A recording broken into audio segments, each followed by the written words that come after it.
स्वागत करेंगे माननीय सांसद महोदय राजनांदगांव लोकसभा क्षेत्र संतोष पांडे जी। माननीय गृह मंत्री जी अमित शाह जी का स्वागत करेंगे माननीय अशोक साहू जी जिलाध्यक्ष कबीरधाम। माननीय गृह मंत्री जी अमित शाह जी का स्वागत करेंगे भाजपा पंडरिया की प्रत्याशी आदरणीय भावना बोहरा जी, जो धान का कटोरा नांगर और खुमरी से शाह जी को स्वागत करेंगी, भेंट करेंगी।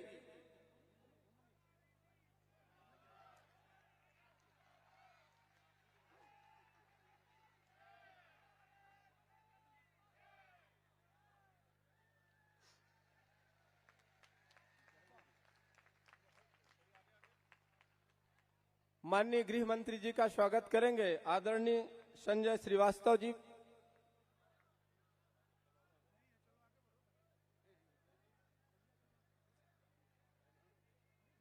माननीय अरुण साहू जी प्रदेश अध्यक्ष छत्तीसगढ़ का स्वागत करेंगी भाजपा पंडरिया विधानसभा प्रत्याशी भावना बोहरा जी।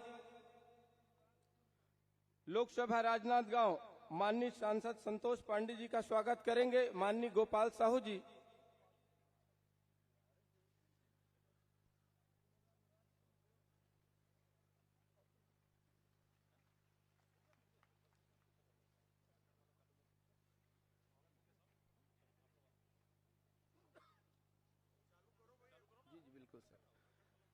मैं माननीय सांसद संतोष पांडे जी को मैं आमंत्रित कर रहा हूं।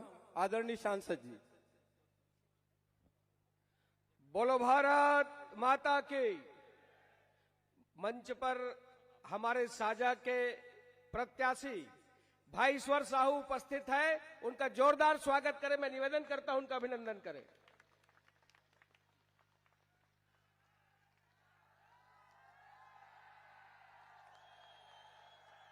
भारत माता की।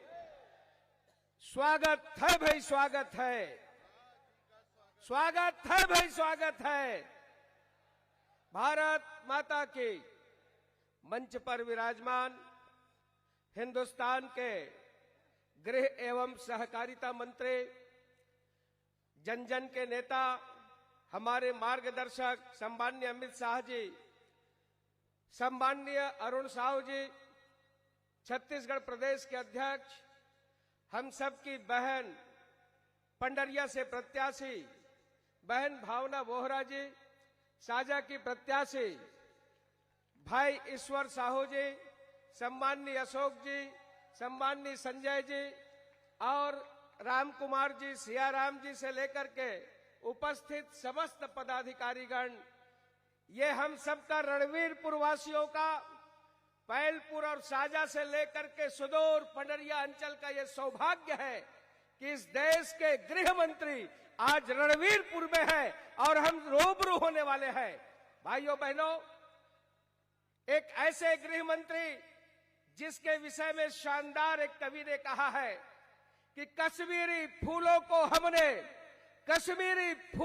हमने अपना लहू पिलाया है, केसर की क्यारी क्यारी पर कुर्बानी का साया है, और इसके सिमत आंख मत करना, इसमें जोखिम जान का है, इसके तरफ पांव मत धरना, ये रास्ता शमशान का है, और पर निकले तो चले न आना, सरहद पार उड़ान पर, और अब के तिरंगा लहरा देंगे पूरे पाकिस्तान पर।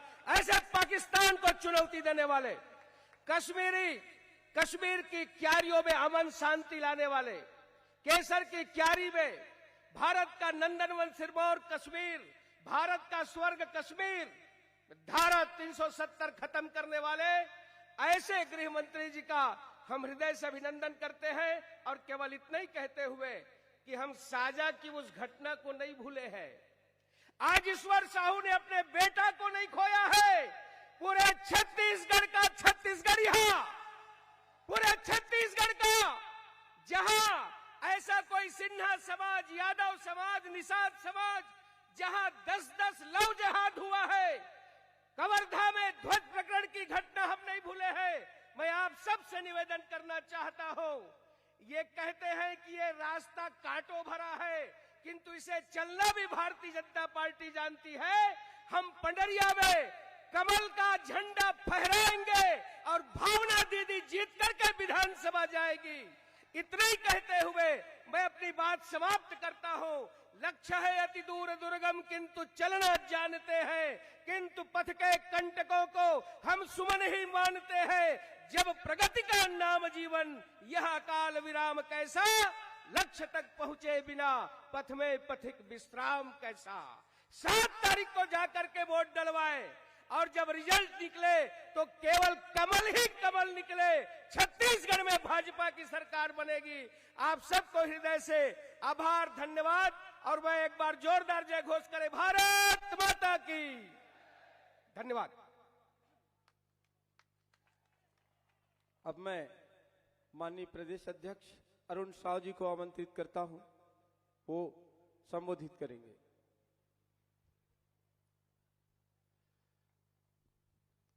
भारत माता की, भारत माता की।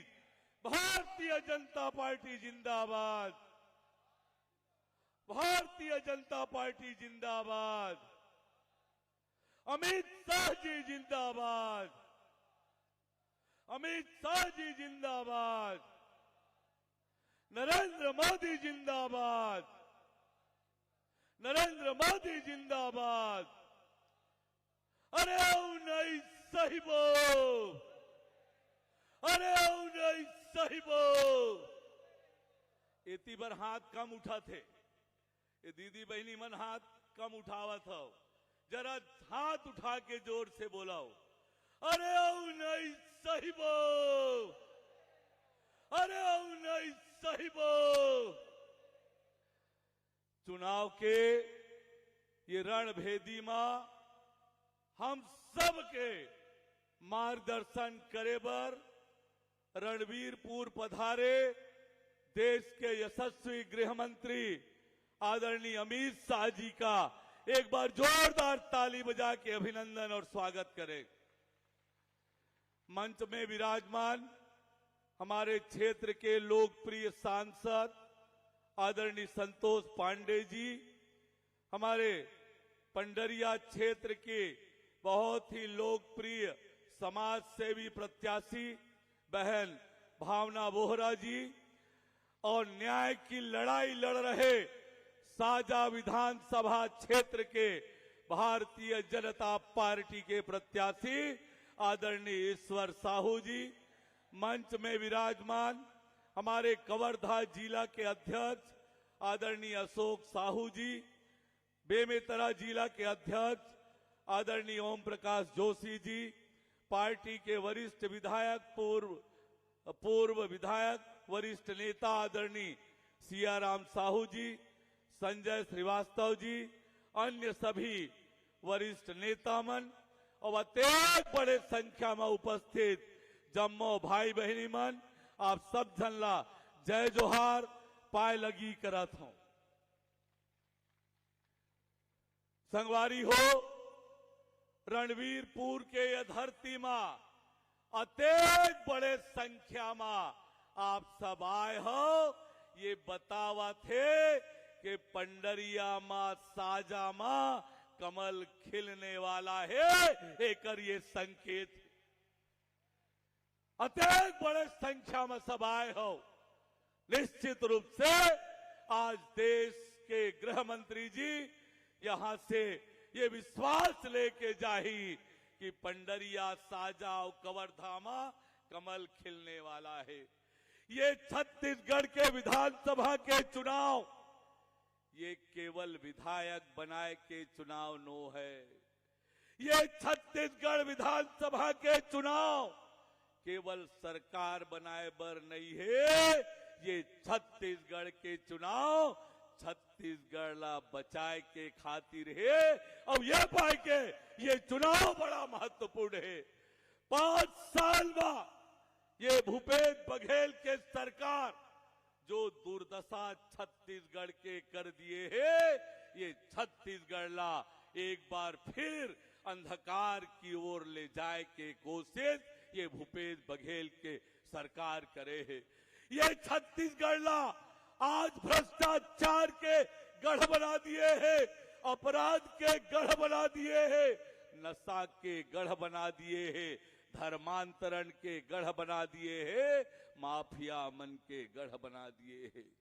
विकास के सारा काम आज छत्तीसगढ़ में ये ठप कर दिए हैं।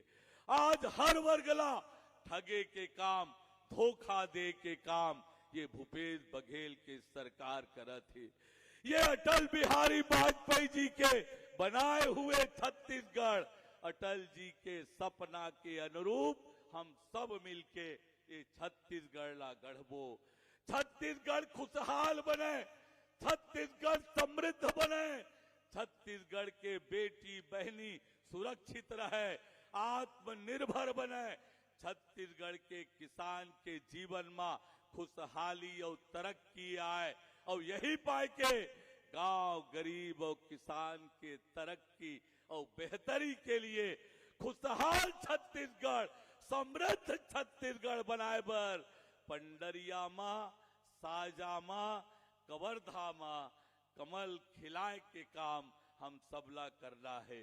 एक बार दोनों हाथ उठा के हमारे देश के गृह मंत्री जी ला भरोसा दिलाओ कि ये तीनों विधानसभा में पूरा ताकत लगा के हम कमल खिलाए के काम करबो। बोलो भारत माता की, भारत माता की जय जय श्री राम, जय जय श्री राम। बहुत बहुत धन्यवाद। अब मैं भारत के यशस्वी गृह मंत्री आदरणीय अमित शाह जी को आमंत्रित करता हूं। आप आए और उपस्थित जन समुदाय को संबोधित करेंगे। सम्माननीय अमित शाह जी।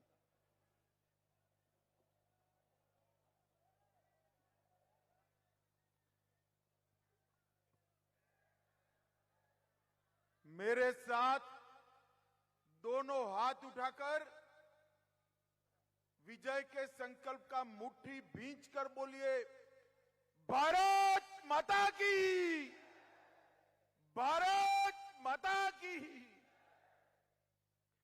मंच पर उपस्थित बे टीवी वाले सेट कर बैठ जाओ, जरा पीछे दिखाई पड़े, जरा बैठ जाइए। मंच पर उपस्थित भारतीय जनता पार्टी के प्रदेश अध्यक्ष श्रीमान अरुण साव जी, आज मैं जिनको जिताने की अपील करने के लिए आया हूं, पंडरिया की हमारी प्रत्याशी बहन भावना बोहरा जी। भावना बहन आगे आइए। और जो अपने बेटे के न्याय की लड़ाई लड़ रहे हैं, ऐसे साजा के हमारे प्रत्याशी भाई ईश्वर साहू जी। मंच बैठिए। मंच पर उपस्थित राणा रणधीर सिंह जी, हमारे लोकप्रिय सांसद श्रीमान संतोष पांडे जी, श्री संजय श्रीवास्तव जी, श्री अशोक साहू जी, सियाराम साहू जी, मोतीराम चंद्रवंशी जी, राम कुमार भट्ट जी, ठाकुर रघुराज सिंह जी, योगी अग्रवाल जी, और आज इस कार्यक्रम में आए हुए प्यारे भाइयों बहनों माताओं और मेरे जिगर के टुकड़े जैसे युवा मित्रों, सबसे पहले मौजूद सभी भाइयों बहनों को जय बूढ़ा देव कर मेरी बात की मैं शुरुआत करना चाहता हूं। ये बाबा गुरु घासीदास की धरती, शीतला माता की धरती और राम के नैनीहाल की धरती है। इस धरती पर प्रभु श्री राम को प्रणाम कर मेरी बात की शुरुआत करना चाहता हूं। मित्रों, आज देश के सबसे पहले परमवीर चक्र का सम्मान प्राप्त करने वाले मेजर सोमनाथ शर्मा का शहीद दिन है। मेजर सोमनाथ शर्मा को भी मन से श्रद्धांजलि देकर मेरी बात को शुरुआत करना चाहता हूं। मित्रों, आने वाले दिनों में छत्तीसगढ़ की जनता ने चुनाव में हिस्सा लेना है। आप सभी जब अपना वोट डालने जाए तब किसी एमएलए को चुनने के लिए, किसी एमएलए को मंत्री बनाने के लिए अपना वोट मत डालिएगा। आपका वोट भावनाबेन और ईश्वर साहू को एमएलए बनाने के लिए नहीं है। आपका वोट छत्तीसगढ़ का भविष्य संवारने के लिए आपका वोट। आपका वोट भाई भुवनेश्वर साहू को न्याय दिलाने के लिए आपका वोट। और भुवनेश्वर साहू जैसे कई छत्तीसगढ़ के युवा या तो अपनी जान गंवाए हैं या अपना भविष्य करप्शन की भेंट चढ़ा दी। इन सब के भविष्य को संवारने के लिए आपका वोट आदिवासी बहुल्य क्षेत्र के लिए, आदिवासी क्षेत्र को नक्सलवाद को समाप्त कर कर विकसित क्षेत्र बनाने के लिए आपका वोट है। और आपका वोट पिछड़ा समाज से भरे हुए पूरे क्षेत्र को, मोदी जी की जो विकास यात्रा चल रही है, वो विकास यात्रा ये मुख्यमंत्री बघेल रोक कर बैठे हैं। मोदी जी विकास करना चाहते हैं, ये बाधा हटाने के लिए आपका वोट है। माताओं, भाइयों और बहनों, भारतीय जनता पार्टी ने पंडरिया से हमारी बहन भावना बोहरा को टिकट दिया है। पंडरिया में भावना बहन न केवल जिला पंचायत की सदस्य है, बालिकाओं को पढ़ाने के लिए काम करती है। इस सरकार के तुष्टीकरण की, वोट बैंक की राजनीति के खिलाफ बहुजन समाज का रक्षा करने का काम भी बहन भावना बहन करती है। पूरे क्षेत्र में स्वास्थ्य सुविधाएं प्रदान करना, free of cost blood test कराकर उनकी स्वास्थ्य की जानकारी देना और कबीरधाम जिला पंचायत में हर गांव में विकास के कामों को रफ्तार देने का काम कर रही है। मैं आज आपको यहां विनंती करने आया हूं कि भावना बहन को कबीरधाम से बाहर निकालकर पूरे पंडरिया का विकास करने का मौका आप दीजिए। ये मैं यहां विनंती करने आया। ईश्वर साहू जी है। ईश्वर साहू जी को जब मैंने संदेश भेजा, वो ना बोलते थे मुझे नहीं लड़ना है, मेरा स्वभाव नहीं है राजनीति। हमने ईश्वर साहू जी को आग्रह किया है कि आपको लड़ना पड़ेगा। लड़कर समग्र छत्तीसगढ़ में भुवनेश्वर के साथ जो न्याय हुआ, लॉन्च कर भुवनेश्वर की हत्या की, उसके न्याय की लड़ाई लड़नी पड़ेगी।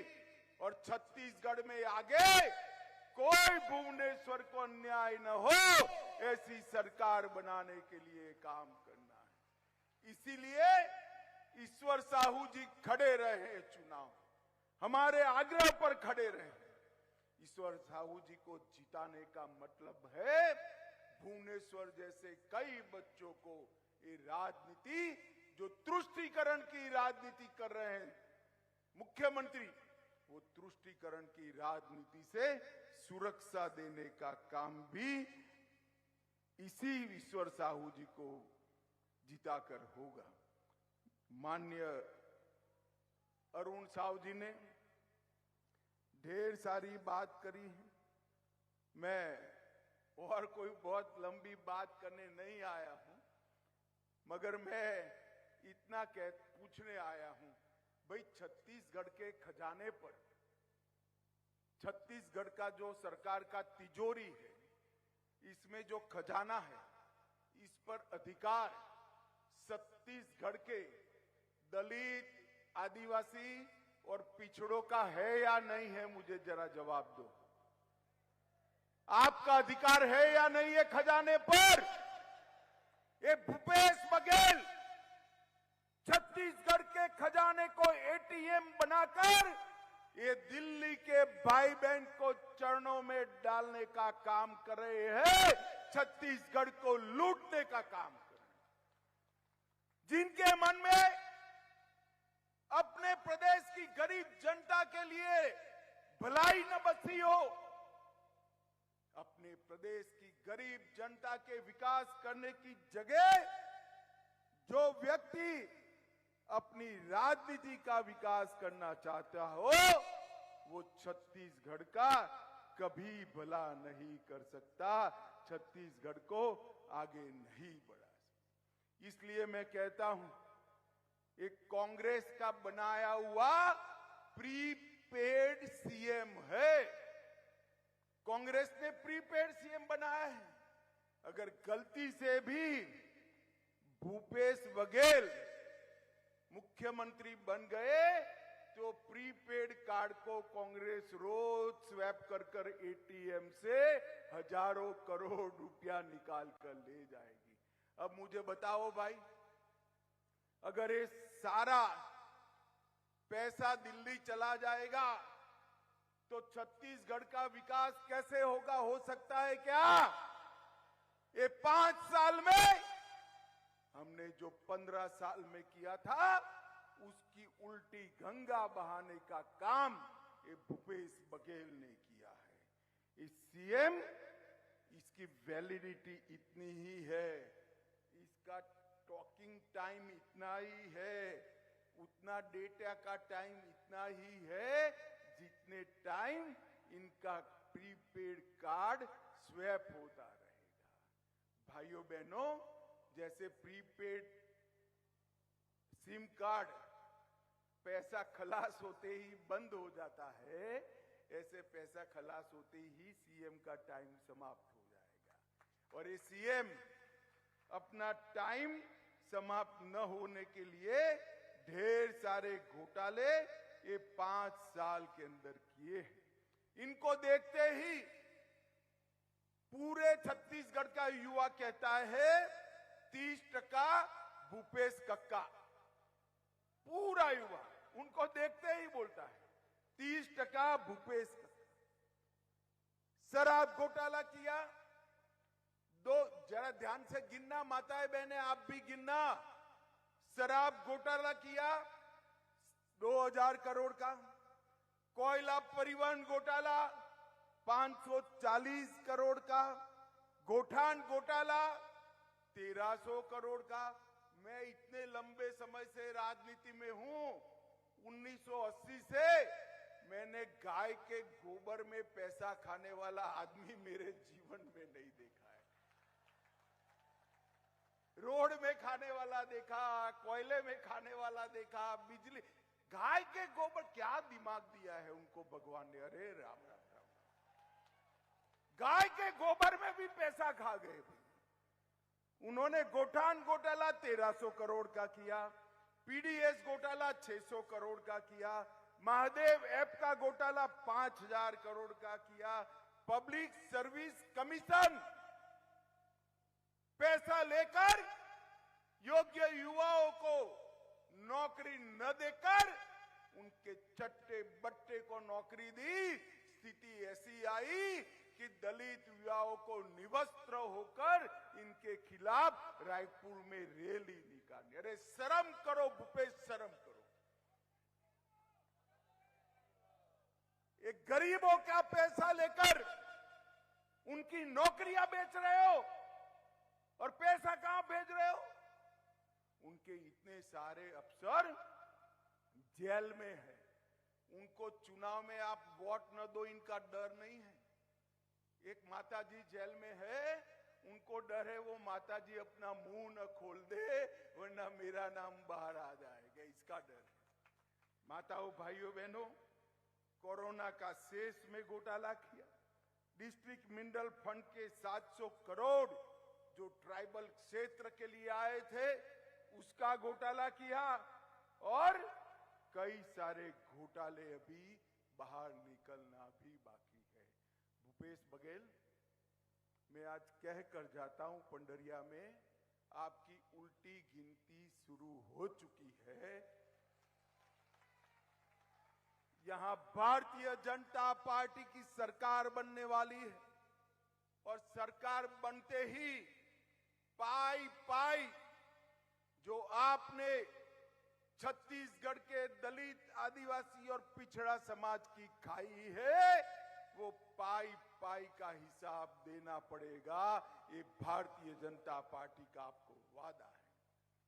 ये जिन जिन ने करप्शन किया है वो सभी को हम एक जांच आयोग बिठाकर प्रस्तावित केस रजिस्टर कर उनकी जांच कर कानूनी तरीके से जेल की सलाखों के पीछे डालने का काम भारतीय जनता पार्टी की सरकार, ये भूपेश बघेल की सरकार वादा खिलाफी की सरकार। इन्होंने कहा था 10 दिन के भीतर 1,80,000 संविदा कर्मियों को परमानेंट कर देंगे। मुझे बताओ भैया, हुआ है क्या? जोर से बोलो, हुआ है? महतारी सम्मान योजना, हर महीने 500 रुपया देना है। माताओं, मिलता है क्या? मिलता है। प्रति वर्ष 4 गैस सिलेंडर मुफ्त देने वाले थे, क्या हुआ भाई? मिलता है बहनों? उन्होंने कहा था 50,000 शिक्षकों का भर्ती करेंगे, वो भी नहीं हुआ। राज्य में पूर्ण शराबबंदी करेंगे, वो भी नहीं हुआ। बिजली का बिल आधा करेंगे, वो भी नहीं हुआ। सिंचाई का रकबा 5 साल में 2 गुना करेंगे, वो भी नहीं हुआ। 1000 बेड के नए अस्पताल ट्राइबल क्षेत्र में बनाएंगे, वो भी नहीं हुआ। उन्होंने क्या किया? क्या किया? क्या किया? सिर्फ भ्रष्टाचार नहीं किया, आदिवासियों पर अत्याचार बढ़ गया, नक्सलवाद बढ़ गया, महिलाओं पर अत्याचार बढ़ गया। कानून और व्यवस्था की परिस्थिति को ये भूपेश बघेल ने समाप्त कर हजारों करोड़ के घपले, घोटाले और भ्रष्टाचार करने का काम किया है। मुझे बताओ भाइयों और बहनों, ये वादा खिलाफी वाली सरकार, ये भ्रष्टाचार करने वाली सरकार, ये गरीबों के दुश्मन कांग्रेस का पंजा, उसको जिता सकते हैं क्या? जरा जोर से बोलो, जिता सकते हैं क्या? अब जब मैं बोलता हूं कि आपने क्या किया, तो भूपेश जी हमारे पर सवाल डालते थे।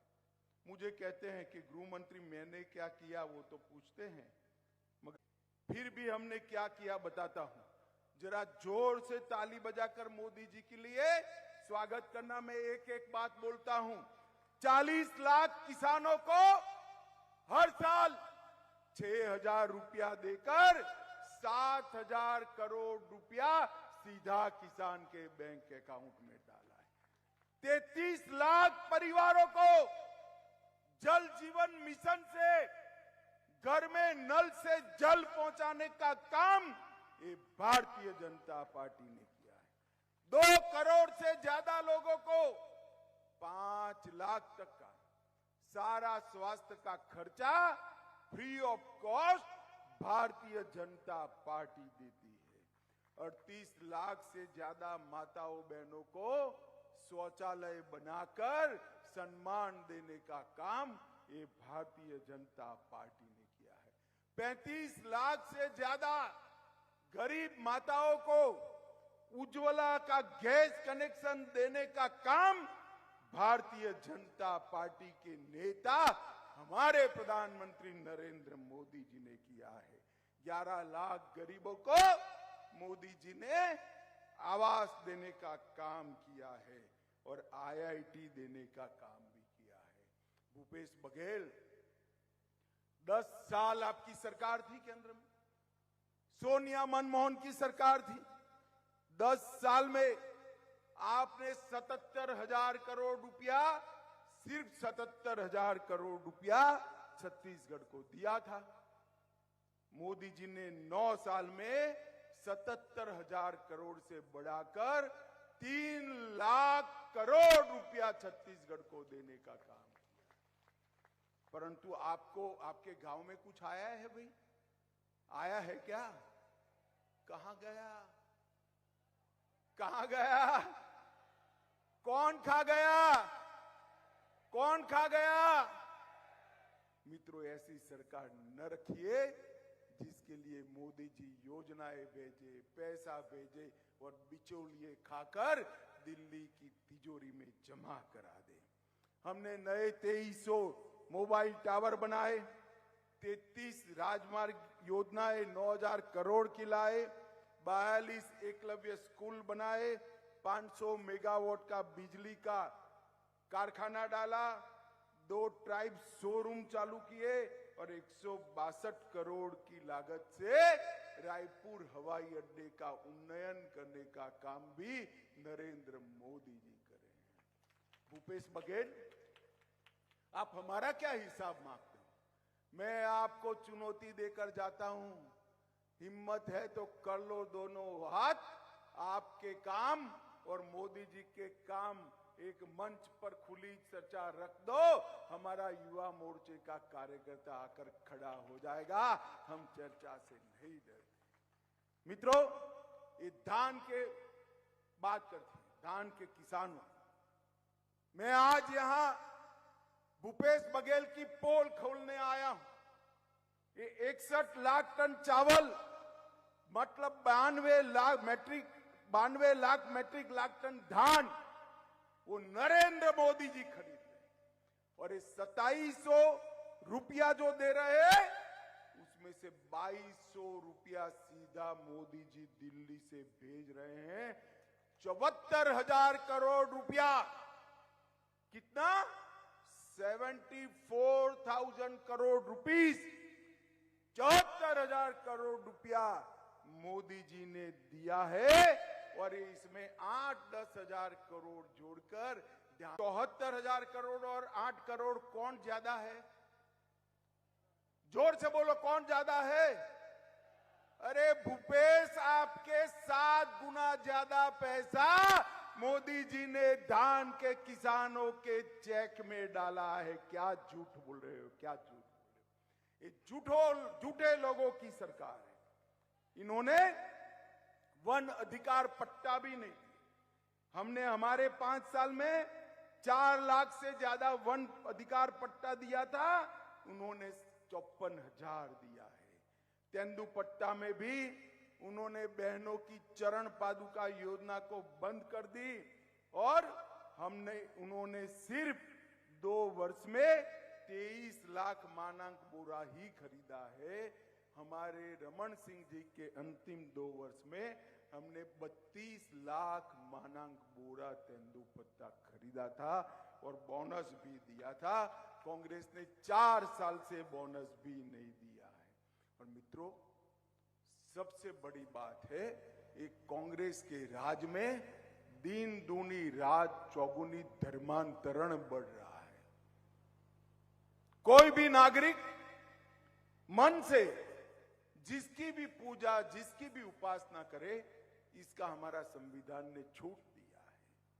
मगर सरकारी मशीनरी का उपयोग कर गरीब आदिवासियों का धर्मांतरण कराने का ये जो शुरुआत किया है ना, वो छत्तीसगढ़ के लिए अच्छा नहीं है। और घर घर में, गांव गांव में इसके कारण संघर्ष पैदा हुआ है। कानून और व्यवस्था की परिस्थिति बिगड़ी है। मैं आज कहकर जाता हूं, हमारी सरकार किसी के भी धर्म के मामले में दखल नहीं करेगी और सरकार प्रेरित धर्मांतरण को बिल्कुल कठोरता के साथ रोकने का काम ये भारतीय जनता पार्टी करेगी। मोदी जी ने 23 अलग अलग जनजातियों को एसटी की सूची में डाला। एसटी के कल्याण के बजट को 29,000 करोड़ कांग्रेस के समय में था, उसको बढ़ाकर 1,32,000 करोड़ रुपया करने का काम नरेंद्र मोदी जी ने किया। भगवान बिरसा मुंडा के जन्मदिन पर जनजाति गौरव दिवस मनाने की शुरुआत की और ओडिशा की गरीब घर की बहन द्रौपदी मुर्मू को महामहिम राष्ट्रपति द्रौपदी मुर्मू बनाने का काम भारतीय जनता पार्टी ने किया। मोदी जी ने ओबीसी के लिए, पिछड़ों के लिए सबसे ज्यादा काम अगर किसी ने किया है तो हमारे प्रधानमंत्री नरेंद्र मोदी ने किया है। आज भारत सरकार की कैबिनेट में 27 मंत्री है। मंत्रियों में 35% मंत्री पिछड़ा समाज से है। अब तक कांग्रेस ओबीसी कमीशन को संवैधानिक मान्यता नहीं देती थी। भारतीय जनता पार्टी ने ओबीसी कमीशन को संवैधानिक मान्यता दी। ओबीसी की सूची को संशोधित करने का अधिकार राज्यों को देने का काम भी नरेंद्र मोदी जी ने किया। एमबीबीएस और एमडी के दाखले में अब तक केंद्र के कोटा में ओबीसी रिजर्वेशन नहीं था, नरेंद्र मोदी जी ने ओबीसी रिजर्वेशन किया।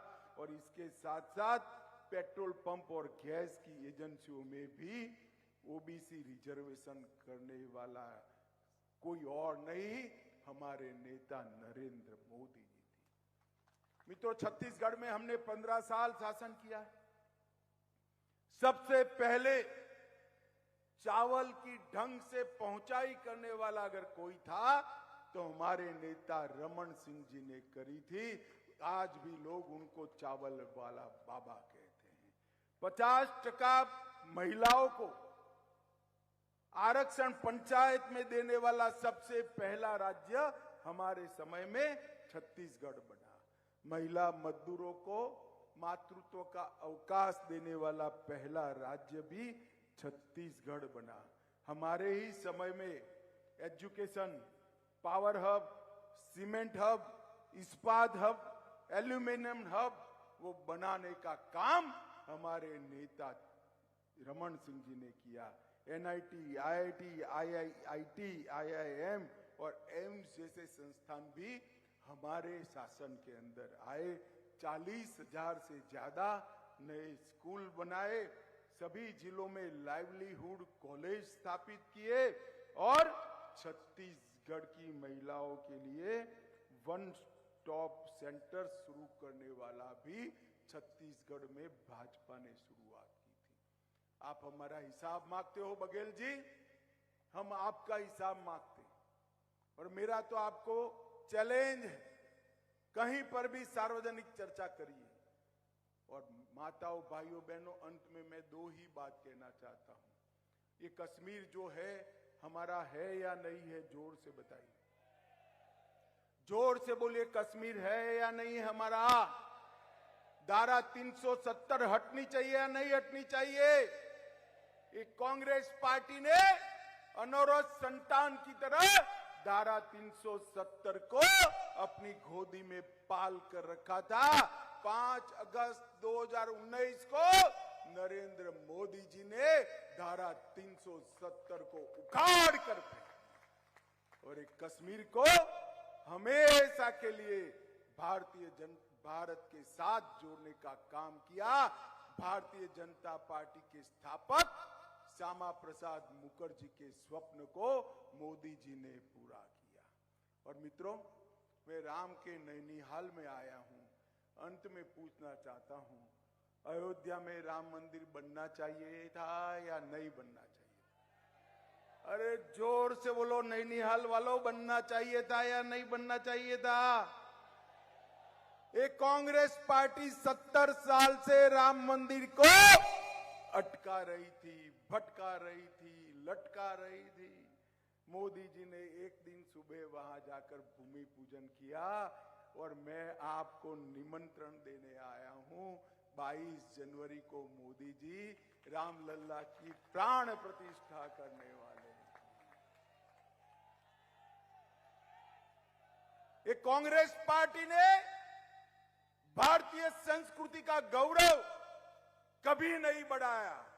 न केवल राम मंदिर बनाया, काशी विश्वनाथ का कॉरिडोर, महाकाल लोक, सोमनाथ का मंदिर भी सोने का बन रहा है। मित्रों, नरेंद्र मोदी जी ने भारतीय संस्कृति को गौरव देने का काम नरेंद्र भाई ने किया है। और अंत में मैं एक ही सवाल पूछना चाहता हूं, अगर गलती से भी भूपेश कक्का 30% की सरकार आ गई, नहीं आएगी मैं तो जानता हूं, मगर मुझे बोलने तो दो, गलती से भी आ गई तो मोदी जी को छत्तीसगढ़ का विकास वो करने देंगे क्या? जरा जोर से बोलो, करने देंगे? तो सरकार ऐसी लानी चाहिए जो मोदी जी को छत्तीसगढ़ का विकास करने दे। डबल इंजन सरकार लानी चाहिए। आगे आ जाइए दोनों प्रत्याशी। मुझे बताओ, बहन भावना को और ईश्वर साहू को प्रचंड बहुमत से जिताएंगे क्या? कमल के निशान पर बटन दबाएंगे? भाजपा सरकार बनाएंगे? 24 में मोदी जी को फिर से प्रधानमंत्री बनाएंगे? तो मेरे साथ दोनों हाथ उठाइए, उठाइए दोनों हाथ और प्रचंड आवाज से बोलिए, भारत माता की, भारत माता की, भारत माता की, वंदे वंदे वंदे। बहुत बहुत धन्यवाद पंडरिया वालों का, बहुत बहुत धन्यवाद। जुहार।